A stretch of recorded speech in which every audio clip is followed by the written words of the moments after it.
On commence notre première vraie journée de visite à Tokyo avec les jardins impériaux. Et donc il y a une très belle entrée. J'essaierai de vous refilmer, j'ai oublié de filmer. Et là on est rentré et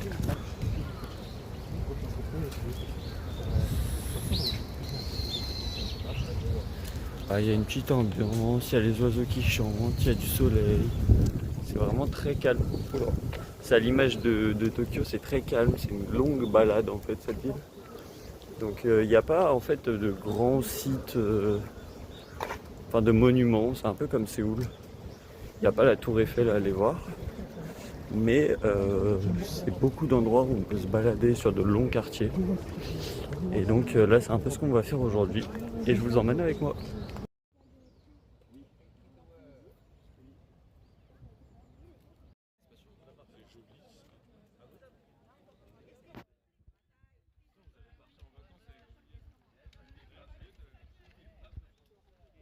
Bon, on sort, on a dû sortir un peu plus vite parce que là on va manger, mais on voit bien le fameux tradition et modernité du Japon, c'est qu'on sort par une petite porte comme ça, on a un peu de verdure, un petit lac et des immenses bâtiments qui nous entourent de partout, mais voilà, ça reste très beau.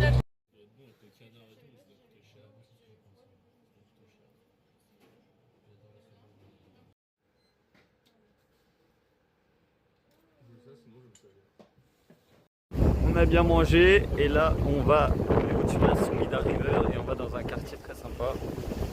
Et déjà on traverse là le fleuve. Là on a la petite Skytree.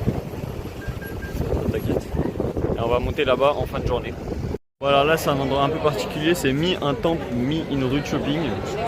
Et donc c'est une énorme porte. Et après on rentre et je vous montrerai le petit shopping.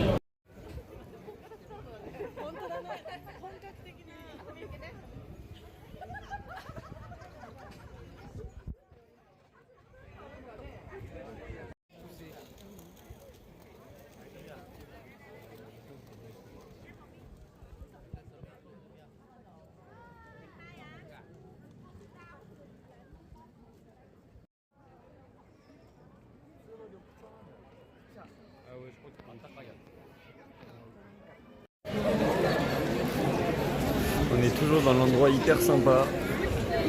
Donc là on rentre dans le vrai temps.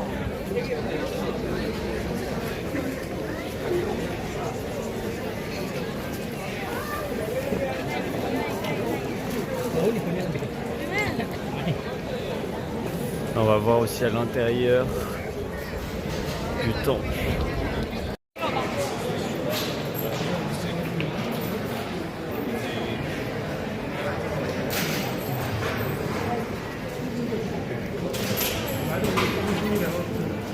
Du coup l'endroit est grave beau et assez marrant aussi, le mélange entre les deux. Entre la grande route de shopping et les grandes portes majestueuses, le temple. Tout ça là, c'est quand même une ambiance vraiment particulière et on le ressent de ouf en se baladant là. C'est trop bien.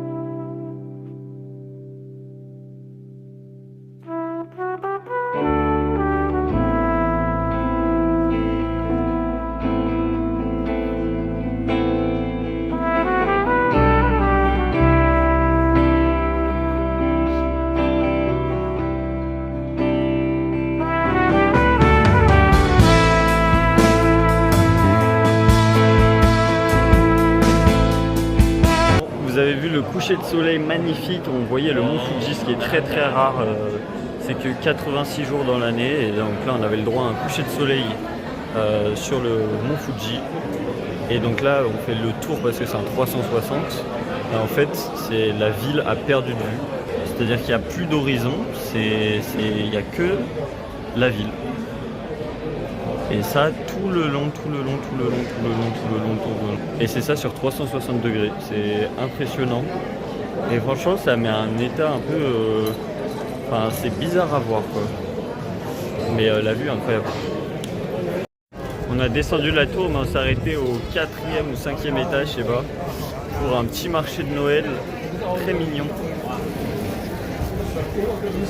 Beaucoup de lumière, mais on va se balader et puis je vais filmer tout ça.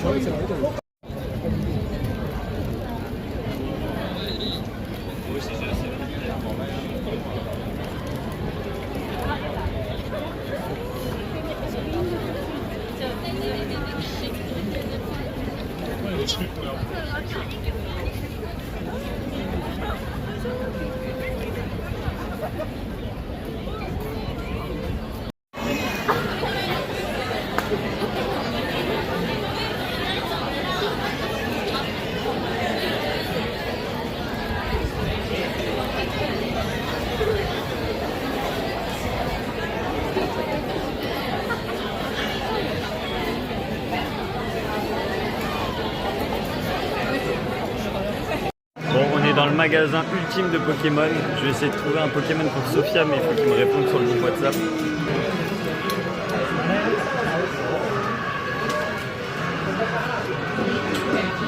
Il y a un peu de peluche.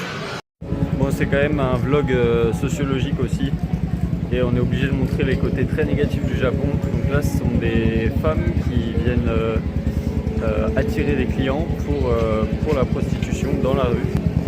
Voilà. Et donc on nous a dit qu'apparemment elles utilisaient des savons sans odeur, comme ça les maris pouvaient rentrer sans se faire avoir, que c'était hyper démocratisé pour tous les couples de vieux et tout. Et donc c'est comme ça des gens habillés en cosplay, donc c'est des déguisements de manga, etc.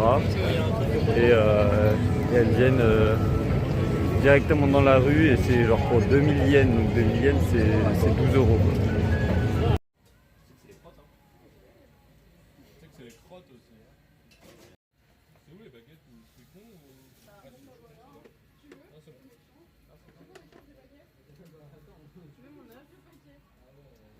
On est dans notre dernier quartier de la soirée et donc là on retrouve encore d'autres personnes jeunes qui ramènent des gens. Donc en fait c'est dans des bars, on nous a dit. Ils les ramènent dans les bars, ils leur payent des coûts, etc. Et après on peut payer plus, voilà. Et ici c'est les punks de Tokyo. Donc il y a des personnages, mais je sais pas si on voit très bien, mais en tout cas c'est marrant et c'est surtout immense par rapport à Séoul. C'est vraiment un quartier gigantesque. Il n'y a rien qu'à voir la taille des tours.